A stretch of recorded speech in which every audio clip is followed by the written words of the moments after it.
kita, hidupkan kepala. Tiada kata yang manis dan ucapan syukur kepada Bapa di surga. Semua karena anugerah-Mu. Maka pagi ini kami akan mesbah keluarga, mesbah pribadi. Kami boleh naikkan pujian penyembahan kepada Bapa di surga. Dan kami rindu juga untuk dengarkan renungan firman-Mu. Roh Kudus menyucikan hati dan pikiran kami, sehingga firman-Mu boleh membimbing dan menceritakan, mengajar dan hidup kami. Dan kami tidak lupa menaikkan doa syafaat kepada Bapa di surga. Haleluya. Amin. Shalom. Mari sama-sama kita akan membaca firman Allah. Lukas pasal yang ke-19.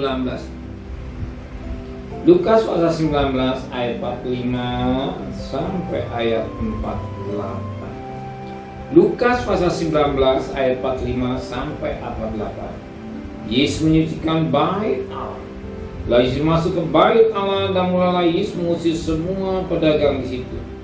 Kata Yesus kepada mereka, ada tertulis, rumahku ada rumah doa, tapi kamu menjadikan sarang penyanyi. Tiap-tiap hari ia mengajar dalam bait Allah. Imam-imam kepala dan ahli Taurat serta orang-orang terkemuka dari bangsa Yahudi Israel, maksud kami, bangsa Israel berusaha untuk membinasakan dia. Dan mereka tidak tahu bagaimana harus melakukannya, sebab seluruh rakyat terpikat pada Yesus dan ingin mendengarkan Yesus. Puji Tuhan. Firman Tuhan itu jelas bagi kita, tapi yang sangat menarik dikatakan pada ayat 45. Lalu Yesus masuk ke bait Allah dan mulai Yesus mengusir pedagang di situ. Sama, Yesus mengusir semua, bukan satu pedagang, semua pedagang.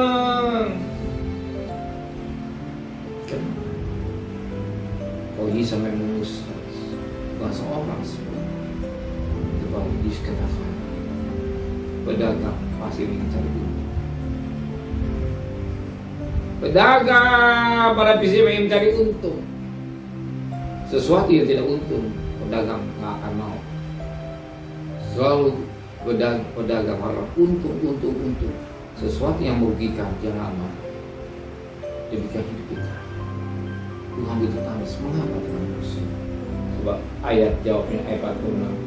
Kata Yesus kepada mereka, ada tulis rumahku ada rumah doa, tetapi kamu jadikan sarang penyanyi. Rumah tulis rumah doa, kita tambah tubuhmu dan roh. 1 Yohanes 1 asma. Tapi dia salah. Nama punya masih ada sesuatu yang tidak baik dalam hidup orang. Hati kita, rumah rohani kita harus bersih dari perkara-perkara penyakit, dari perkara-perkara yang najis. Tuhan tidak mau baitnya kotor atau rumah kita rumahnya kotor. Sebab kita tidak tahu tentang rumah Allah harus bersih.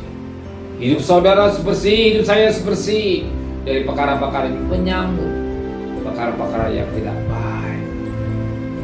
Ya. Tuhan mau kita bersih. Tidak ada hati dalam hidup kita jual beli mencari keuntungan. Dalam melayani Tuhan mencari untung. Ikut Tuhan cari untung. Untung buat saya apa? Kalau saya melayan Tuhan, ikut ibadah, untungnya apa? Kalau nggak untung saya nggak mau. Sebab Tuhan katakan, barang siapa ikut Yesus, dia pikul sama.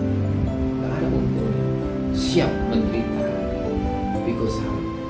Ada kesempatan tadi tidak berbuat dosa. Tidak ikuti keinginan dosa, tapi tidak dosa. Amin. Mari tundukkan kepala. Terima kasih Tuhan buat firman-Mu, menteraikan firman dalam hati kami, memberikan besok pagi tubuh yang sehat dengan tidak kurang satu apapun juga. Berkati Bapak Presiden, Wakil Presiden, para Menteri, para Gubernur, para Bupati, para Wali Kota, para camat, para lurah, para RW, para RT, para medis dari lawan Polri. Berikan mereka hikmat yang dari surga, dari serta dan kekasih. Terimalah berkat nikmat dari Allah Bapa, cinta kasih sayang dari Tuhan Yesus Kristus, dan berkat Roh Kudus menyertai saudara mulai hari ini sampai Maranatha Tuhan Yesus datang. Yang cinta Dia katakan amin. Tuhan